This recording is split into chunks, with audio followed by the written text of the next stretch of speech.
মানুষকে এটা বোঝাবার জন্য যে সবাই বরাত বলতে কোনো রাত নাই। ওই রাতে ইবাদত করা, পরের দিন রোজা রাখা বেদাত। অথচ এই লাইলাতুল নিসফি শাবানের উপর নবী পাক সাহেবে আওলাদ সাল্লাল্লাহু আলাইহি ওয়াসাল্লাম ব্যাপক বয়ান দিয়েছেন। আজকে আমি আমার সামনে সে তাফসীরে দুররে মনসুরটা রেখেছি। এটা 13তম খণ্ড, আল্লামা জালালউদ্দিন সুয়ুতী তাফসীরে দুররে মনসুর ফি আত-তাফসীর আল-মাসুর, অর্থাৎ হাদিসের আলোকে তাফসীর করেছেন। এখানে লাইলাতুল মুবারাকার উপর ব্যাপক আলোচনা হয়েছে। ইনশাআল্লাহ আমি সেখান থেকে আপনাদেরকে শোনাবো। যেখানে বলেছিলাম আল্লামা সুয়ুতী লাইলাতুল নিসফি শাবানের উপর 22টা হাদিসে পাক এখানে নোট করেছেন। এরা তো হাদিস শরীফ পায় না, একসাথে কয়টা? এখন ওই হাদিসটা কোন কিতাবে আছে, হাদিসের ব্যাপারে কোন ইমাম কি বলেছেন, সেটার বিস্তারিত উনি আলোচনা এখানে করেছেন। সেজন্য কথা বলার আগে স্টাডি করতে হবে। অনেক বান্দাদের স্টাডি আছে, কিন্তু কলব শয়তান ঢুকে বসে থাকে। যেমন নাকি একটা কিতাব আমি আপনাদেরকে দেখাচ্ছি, এই যে কিতাব, এটা আমি সৌদি আরব থেকে এনেছিলাম। এই কিতাবের নাম ইক্তিদাউ সিরাতুল মুস্তাকিম মুখালাফাতু আসহাবিল জাহিম। এই কিতাব লিখেছেন, এই কিতাবের উপর ভরসা করে আমাদের বর্তমান ফিতনাবাজরা এই কিতাবকে শু করে আলোচনা করতে চায়, এই কিতাবকে অনুসরণ করে। এটার নাম সবাই জানে ইবনে তাইমিয়া হিসেবে। ওনার নাম ইবনে তাইমিয়া। এই ইবনে তাইমিয়া এতগুলো হাদিসে পাক থাকা সত্ত্বেও উনি বলেছেন এটার উপর আমল করা যাবে না, আমল করাটা বেদাত। অথচ ইবনে তাইমিয়ার আগে শত শত বছর আগের মুহাদ্দিসরা, সাহাবায়ে কেরামের পর থেকে তাবেঈনরা কোন জায়গায় কোন তাবেঈ সেই বিষয়ে আমল করেছেন মসজিদের মধ্যে, তাবিদের কথা শুনবো না যারা 100 বছরের না 100 বছরের আগের মানুষ, হিজরতের হিজরি সনের 100 বছরের আগে যারা, ইনাদের কথা শুনবো না 700 বছরের আলেমের কথা শুনবো? ওনার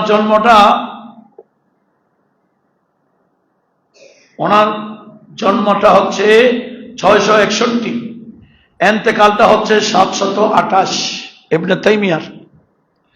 728 হিজরিতে ওনার এন্তেকাল, 661 হিজরিতে জন্ম। তো উনি যেটা বলবে এটা মানবো না সাহাবাই কেরাম যা বলেছেন, ওই সাহাবাই কেরামের আলোচনার উপর তাবেঈনরা যেটা আমল করেছেন আমরা সেটা মানবো? এটা আমি আপনাদের কাছে জাস্ট উপস্থাপন করছি, কারা কোনটা মানে। আমরা কাদেরটা মানতে চাই, এরা কাদেরটা মানতে চাই, জাস্ট এটা উপস্থাপন করব। বিষয়টা আপনাদের উপর ছেড়ে দিব। কি 700 বছরের 700 হিজরির মানুষের কথা মানবেন, না 50 হিজরির আগে যারা 60 হিজরির মানুষ যারা, ইনারা যেগুলা সাহাবাকে দেখে আমল করেছেন, সাহাবার আমল করেছেন নবীজিকে দেখে। ওই রাতে নবীজি নিজে আমল করেছেন, এমনকি আমাদেরকে আমল করার জন্য আদেশও দিয়েছেন, পরের দিন রোজা রাখার জন্য বলেছেন। আমরা কি নবীজির কথা শুনবো না ওই সমস্ত বান্দারা যারা যুগে যুগে ফিতনা সৃষ্টি করেছে এই ফিতনাবাজদের কথা শুনবো?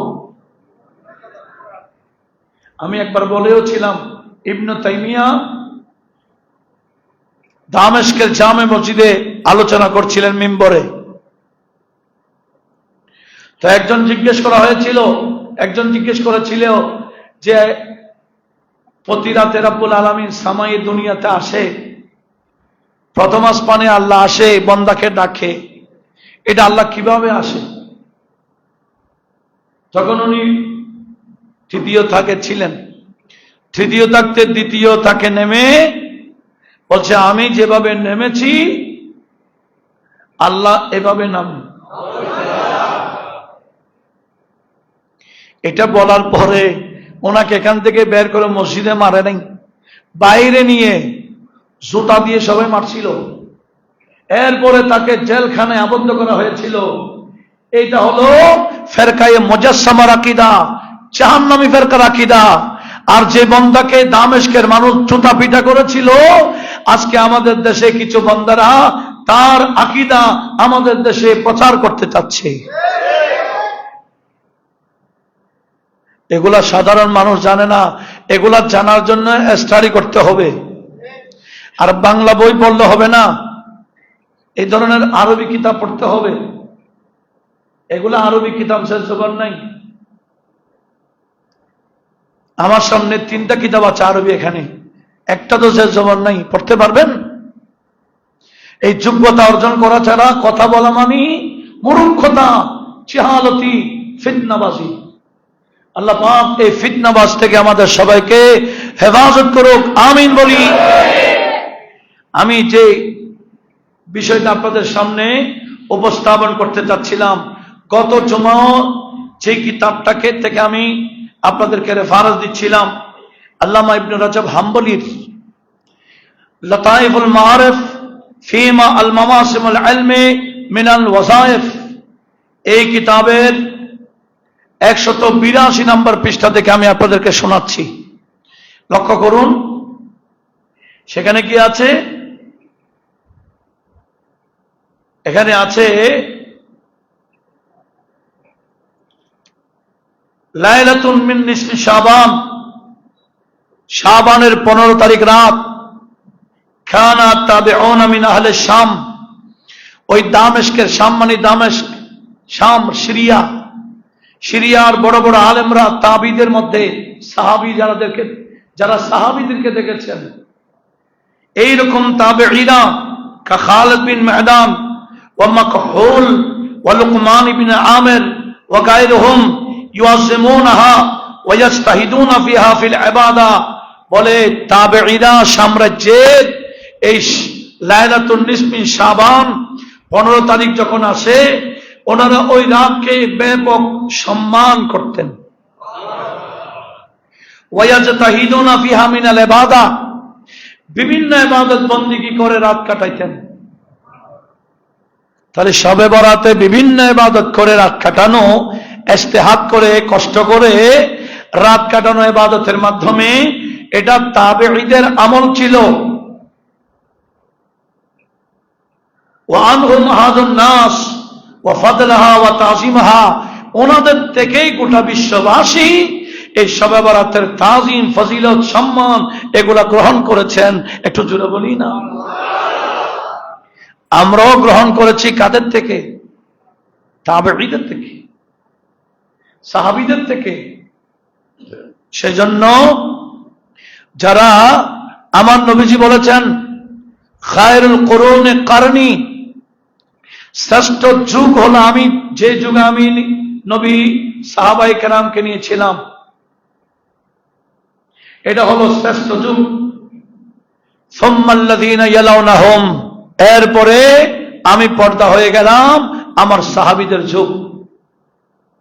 সুম্মাল্লাযীনা ইয়ালাউনাহুম, এরপরে সাহাবীদেরকে দেখে সাহাবীর তারবিয়ত তালিম যারা পেয়ে তাবিঈ হয়েছেন, ইনাদের যুগ হলো শ্রেষ্ঠ যুগের অন্তর্ভুক্ত। শ্রেষ্ঠ যুগের আমল ছিল শবে বরাতে রাত ব্যাপী ইবাদত করে রাত কাটানো। এটা শ্রেষ্ঠ যুগের বান্দাদের আমল। আর 700 বছর পরে ফতোয়া দিচ্ছে না, এগুলা বেদাত। এখন এই বান্দার ফতোয়া থেকে অনেকে বেদাত বেদাত চিল্লাই। এখন কি আমরা বিষয়টা বুঝে গেছি? কারা বেদাত বলেছে, কারা আমল করেছে, এই বিষয়টা যদি আমাদের জানা থাকে, এই ব্যাপার আর কেউ ফিতনা করবে না, আমলই করবে, বেদাত করবে না, বেদাত বলবে না, ইবাদত করবে। বেদাত না বলে কি করবে? ইবাদত। দেখেন বলা হচ্ছে ওয়ান্নাহু ইস্তাহাব্বু হাওয়া জামাতান ফিল মাসাজিদে, ওনারা ফতোয়া দিয়েছেন মসজিদের মধ্যে একেবারে সম্মিলিতভাবে ইবাদত বন্দেগী করা এটা মুস্তাহাব কাজ। শবে বরাতে মসজিদে মানুষ অতিরিক্ত নামাজ পড়ে কিনা? পড়ে। এটা কি কাজ? বেদাত না মুস্তাহাব? মুস্তাহাব মানি সওয়াব আছে। বেদাত বলা হবে যে কাজের ভিত্তি কোন হাদিস কিতাবে নাই, সাহাবারা করে নাই, নবীজি করেন নাই, এটাকে বেদাত বলা হবে। আর সে জায়গায় যেটা নবীজি নিজেই আমল করেছেন, যেমন নাকি এখানেও হাদিসগুলো আসছে, সে হাদিস কেন হলো আমরা যেটা সবাই জানি, এই কিতাবের মধ্যে 179 নং পৃষ্ঠাতে নোট করেছেন যে কিতাব হাদিস কানা সেহাসিত্তার হাদিস। হাদিসটা কোথায় কোথায় আছে? ইবনে মাজাহ শরীফে আছে 1388 নং হাদিস। ইবনে মাজাহ মানে সেহাসিত্তার অন্যতম কিতাব। আবার যাকে তারা মানে নাসিরউদ্দিন আলবানী উনিও নোট করেছেন। অনেক বড় বড় হাদিসের কিতাবে আছে, তাফসীরের কিতাবে তো যথেষ্ট আছে। আর আল্লামা ইবনে রজব হাম্বলীও নোট করেছেন হযরতে আলী রাদিয়াল্লাহু তাআলা আনহু থেকে বর্ণিত হাদিস, আনিন নবী সাল্লাল্লাহু আলাইহি ওয়াসাল্লাম قال اذا كان ليله النصف من شعبان, হে আমার উম্মত, শাবানের 15 তারিখ রাত যখন আসবে, কুমু লাইলাহা, ওই রাতে তোমরা ঘুমাইও না, ওই রাতে জেগে জেগে ইবাদত করো। শাবানের 15 তারিখ রাত জেগে জেগে ইবাদত করতে নবীজি আদেশ দিয়েছেন। ওয়াসামু নাহারাহা, পরের দিন তোমরা রোজা রাখিও। ফাইনাল্লাহা ইয়ানজিলু ফিহা লিগুরুবিশ শামসে, এই শাবানের 15 তারিখ যখন শুরু হয়, সূর্য ডোবার সাথে সাথে আমার রব্বুল আলামিন রহমত নাজিল করা শুরু করে দেয়। ফায়াকুল, আমার আল্লাহ রহমত দিয়ে, আল্লাহ যেভাবে আসেন, আল্লাহর কুদরতি অবস্থান করে আল্লাহ বান্দাদেরকে ডাকেন, কি বলেন? আলা হালমিন মুস্তাগফিরিন আগফিরু লাহু, তোমাদের মধ্যে কেউ কি আছো ক্ষমা চাওয়ার? আজকে বিশেষ রাত, ক্ষমা চাও, আমি ক্ষমা করে দিব। তাহলে ওই রাত কিসের রাত? ইস্তেগফার রাত। স্বয়ং আল্লাহ বলেন ইস্তেগফার করো, আমার কাছে ক্ষমা চাও, আমি ক্ষমা করেই দিব। আরো বলেন আলা হাল মিন মুস্তারজিকিন ফারজুকহু, কেউ কি রিজিক তালাশকারী আছো কি? রিজিক তালাশ করো, আমি আল্লাহ আজকে তোমাদেরকে স্পেশাল রিজিক দেব। আজকে রিজিকের বন্টন হবে। ওই রাত রিজিকের বন্টন হয় আগামী 1 বছর পর্যন্ত। আগামী শবে বরাত আসা পর্যন্ত কি হয়? বন্টন হয়। তারপরে কি বলেন? আলা মিন মুবতালিন ফাফিয়াহু, কেউ মুসিবতে পড়েছো, সমস্যায় পড়েছো, রোগী হয়ে গেছো, এরকম কেউ আছো কিনা দেখো, আমার কাছে সেবার জন্য চাও, আমি আল্লাহ তোমাদেরকে সুস্থ করে দেব। জোরে বলুন আল্লাহ কাদা আল্লাহ কাদা। আমার আল্লাহ এভাবে বান্দার সমস্যার কথা বলে, এটা চাওয়ার আছে চাও, খরচ আদায় করতে চাও তো চাও আমার কাছে, আমি ব্যবস্থা করে দিব। আওলাদ দরকার আছে, চাও আমি আওলাদ দিব, সব কে দেই? আল্লাহ দেই। তবে আল্লাহর কিছু কুদরতি ব্যবস্থাপনা আছে, সেই ব্যবস্থাপনার জন্য আমার আল্লাহ কিছু বান্দা নির্ধারণ করেছেন। বান্দা এটা ফেরেশতাও হতে পারে, বান্দা এটা মানুষের মধ্যে রিজাল গায়েব হতে পারে। একটু জোরে বলি। দেখেন, এমনকি আল্লামা সুয়ুতি যে কিতাবটা তাফসীরে বিল মাসুর রয়েছে, সেখানে হাদিস উঠে হয়েছে, আমার নবীজি বলেছেন, তুকতাউল আজালু মিন শাবান ইলা শাবান হাত্তা ইন্না রাজুলা লা ইউনকিহু ইউলিদু লাহু ওয়া ক্বাদ খারাজা ইসমুহু ফিল মাউতা। প্রথমে বলেছেন এই মানুষের মরটা, মানুষের ইন্তেকালটা এক শাবান থেকে আরেক শাবান পর্যন্ত নির্ধারণ হয়। কে কখন মারা যাবে নির্ধারণ হয় কোন মাসে? শাবান মাসে। আর সে শাবান মাসের কোন তারিখ? নবীজি বলেন শাবান মাসের 15 তারিখ, যেটাকে আমরা কি বলি? লাইলাতুল বারাত, লাইলাতুল নিসফ মিন শাবানা। একটু জোরে বলি না সুবহানাল্লাহ।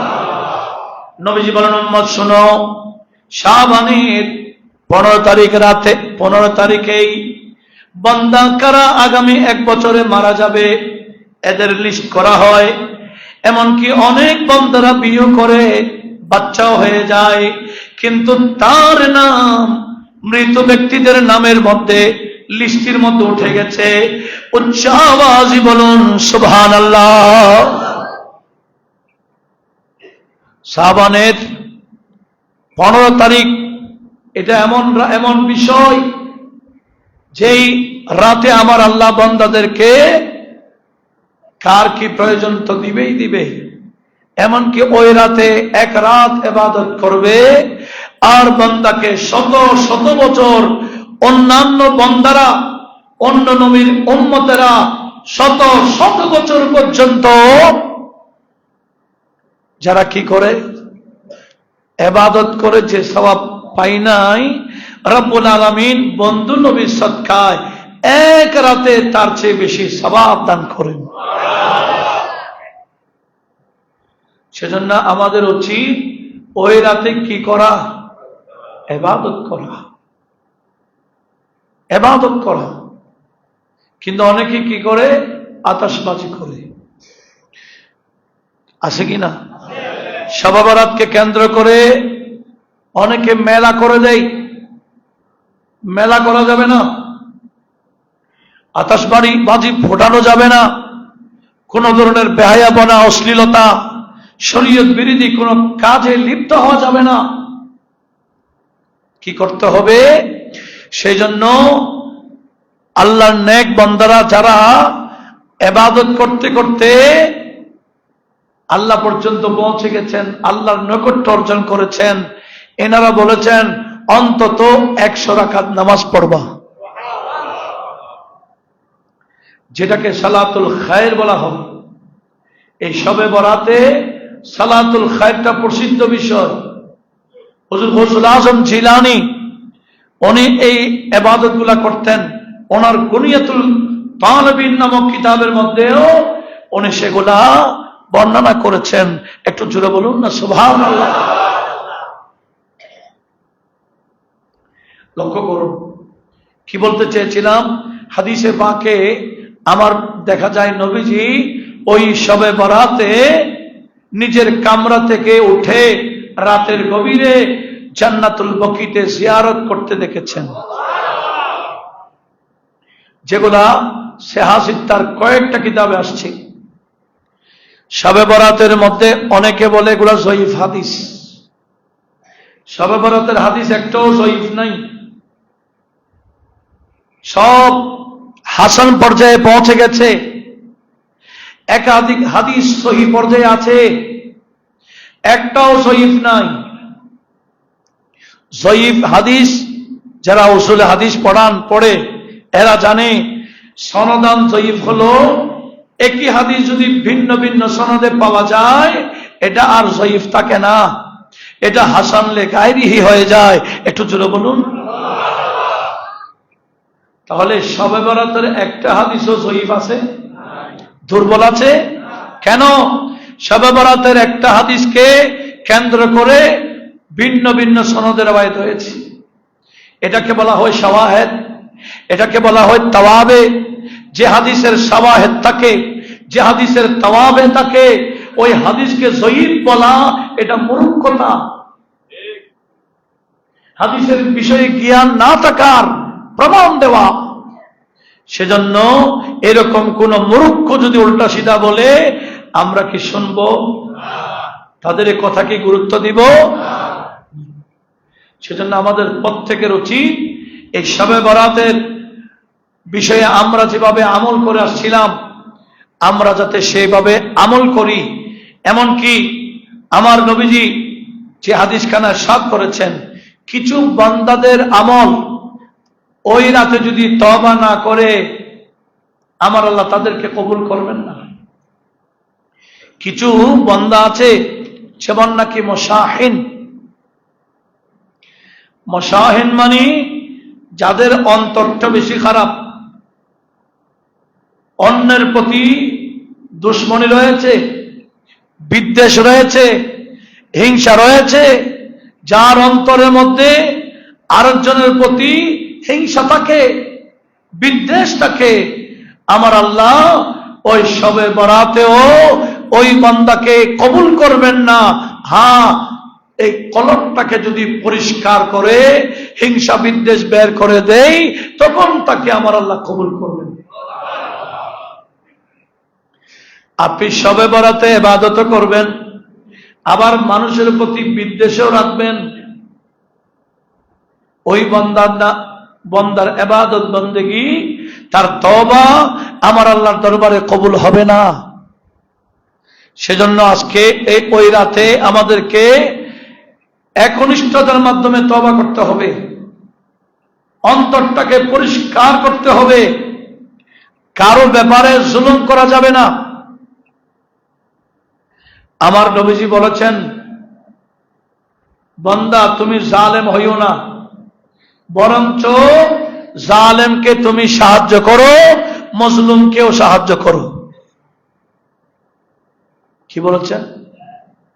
জালেমকেও সাহায্য করো, মজলুমকেও সাহায্য করো। তো সাহাবারা বললেন, ইয়া রাসূলুল্লাহ, মজলুমকে সাহায্য করার বিষয়টা বুঝলাম, তো জালেমকে কিভাবে সাহায্য করব? বলে, জালেমকে তোমরা জুলুম করা থেকে বাঁচাইতে পারো কিনা দেখো। এই জালেমকে জুলুম থেকে বাঁচাইতে পারা, এটা হলো জালেমকে কি করা? সাহায্য করা। এখন আমাদের কিছু ভাইদের স্লোগান আছে, বলে এরা জালেম জুলুম করেছিল, তো জুলুম করেছিল এটার বিষয়ে আমিও কি জালেম হইতে পারবো? আরেকজনে জুলুম করেছি বিদায় আমি কি জুলুম করতে পারবো? আমরা মুসলমান, আমাদের একটা আল্লাহ এবং রসুলের পক্ষ থেকে নির্দেশনা আছে, আইন কারো হাতে নেওয়ার কোনো সুযোগ নাই, কারো উপর জুলুম করার অধিকার আমাদের নাই। সেজন্য অনুরোধ জানাবো, এটা দুনিয়া, এটা শেষ নয়। কবরে যাওয়া থেকে শুরু, আমাদেরকে এমন ভাবে চলতে হবে যাতে আখিরাতে আল্লাহ পাকের পাকড়াও থেকে বাঁচতে পারি। নিজে কখনো জালেম হব না, আমরা জালেমকে বাঁচাবো, মজলুমকেও বাঁচাবো। জালেমকে সাহায্য করতে হবে, মজলুমকে সাহায্য করতে হবে, তখন রব্বুল আলামিন আমাদের উপর সহায়ক হবে। একটু জোরে বলুন না সুবহানাল্লাহ। সেজন্য সবসময় আখিরাতের বিষয়ে আমাদেরকে প্রাধান্য দিতে হবে, আখিরাতের বিষয়ে আমাদেরকে সজাগ থাকতে হবে। আল্লাহ পাক আমাদের সবাইকে আখিরাত, কবর, আখিরাতের আযাবের ব্যাপারে সবসময় স্মরণ রাখার তৌফিক দান করুক। একটু জোরে বলিন আমিন। নবীজি যে হাদিসগুলো বলেছেন, প্রথমত হাদিস যেটা হযরত মুআয ইবনে জাবাল রাদিয়াল্লাহু তাআলা আনহু রওয়ায়াত করেছেন। সেটা হলো আমার নবীজি বললেন, ইয়াতলাউল্লাহু ইলা জামিই খালকিহি লাইলাতান নিসফি শাবানা ফায়াগফিরু লিজামিই খালকিহি ইল্লা লিমুশরিকিন আও মুশাহিন। এই হাদিসটা ব্যাপারে উলামায়ে কেরাম, মুহাদ্দিসিনে কেরাম বলেন সনদের দিক দিয়ে এই হাদিস সহিহ। এটা কি হাদিস? সহিহ হাদিস। এমনকি যার মাপকাঠিকে সহিহ হওয়া দঈফ হওয়া সবাই মেনে নেই। এনার নাম নাসিরউদ্দিন আলবানী। সেই নাসিরউদ্দিন আলবানীও এই হাদিসটাকে সহিহ বলেছেন। 100 বছর আগে, 1000 বছর আগের মুহাদ্দিসরা সহিহ বললে বর্তমান মুসলমান মানে না। কিন্তু 1995 সালে মারা গেলে ওই নাসিরউদ্দিন আলবানী উনি যদি বলে সহিহ, বলে ঠিক আছে। 1000 বছর, 1500 বছর, 1200 বছর আগে, 1300 বছর আগে মুহাদ্দিস যদি বলে এটা সহিহ, সিহাসিদ্দার কিতাবে আছে, বলে থাকুক, মানি না। যতক্ষণ নাসিরউদ্দিন আলবানী সহিহ বলবে না, আমরাও সহিহ হিসেবে জানি না। এটার নাম মূর্খতা, এটার নাম জাহালাত। বড় বড় মুহাদ্দিসিনে কেরাম যে হাদিসটাকে সহিহ বলেছেন, আমার নবীজি বললেন শবে বরাত যখন আসে, লাইলাতুন নিসফি শাবান যখন হয়, রব্বুল আলামিন সকল বান্দাকে মাফ করে দেয়, ইল্লা লিমুশরিক, কোন মুশরিককে আমার আল্লাহ মাফ করবেন না। এবং মুশাহিন, যার কলবের মধ্যে আরেকজনের ব্যাপারে বিদ্বেষ আছে, হিংসা আছে, ওই রকম বান্দাদেরকে আমার আল্লাহ ক্ষমা করবেন না। উচ্চ আওয়াজে বলুন নাউজুবিল্লাহ। মুশরিক বান্দাকে মাফ করবে না। আল্লাহর সৃষ্টির মধ্যে কিছু মুশরিক আছে কিনা? এই মুশরিক মুসলমানদের মধ্যে মুশরিক নাই, এই কথা মনে রাখিয়েন। মুসলমানদের মধ্যে কি হতে পারে না? মুশরিক হতে, কারণ মুসলমানরা ইবাদত আল্লাহরই করে। মুসলমান আল্লাহর সমকক্ষ কাউকে জানে না, বিদায় মুসলমান শিরিক করে না, শিরিক করে মুশরিকরা। তো আমার নবীজি বলেন আমার আল্লাহ সমস্ত মানব জাতিকে মাফ করে দেয়, তবে যারা মুশরিক, মূর্তি পূজা করে, বিভিন্ন পূজা করে, আল্লাহর সমকক্ষ কাউকে মানে, এইরকম মুশরিকরে আমার আল্লাহ ক্ষমা করবেন না। একটু জোরে বলুন না নাউজুবিল্লাহ। আর কাকে ক্ষমা করবেন না? অন্তরে যদি কারো ব্যাপারে বিদ্বেষ থাকে, হিংসা থাকে, সেজন্য রাত এটা আসার আগে আগে নিজেকে কন্ট্রোল করুন, অন্তরটাকে পরিষ্কার করুন, মহব্বতের অন্তর বানান, হিংসা বিদ্বেষের অন্তর থেকে পরিষ্কার করুন, মহব্বত ঢুকান, আল্লাহর বান্দাদের প্রতি মহব্বত কলবের সৃষ্টি করুন। তখন আমার আল্লাহ আপনাকে মহব্বত করবে, আপনার গুনাহ মাফ করে দেবেন।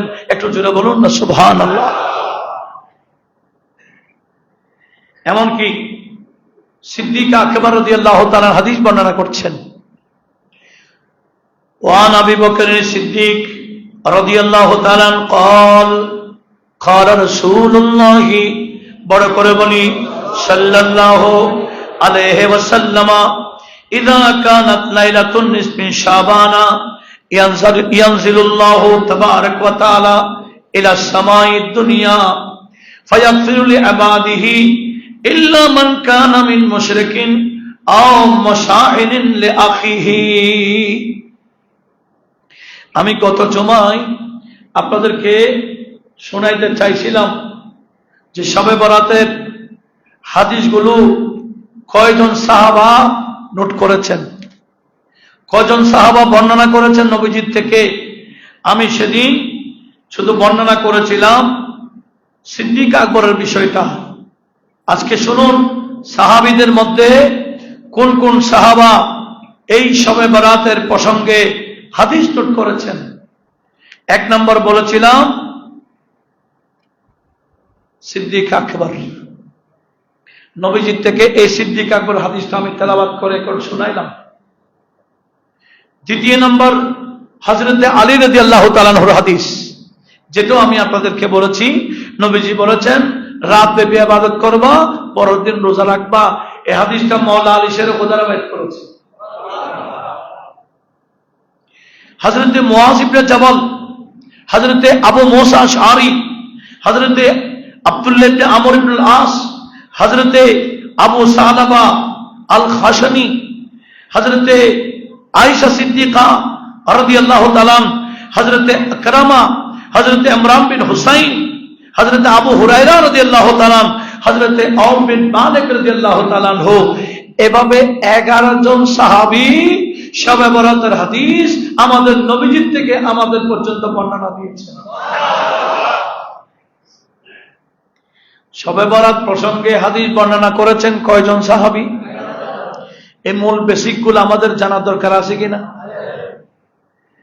এই ইনাদের বয়ান শুনে আমল করেছেন তাবেঈরা।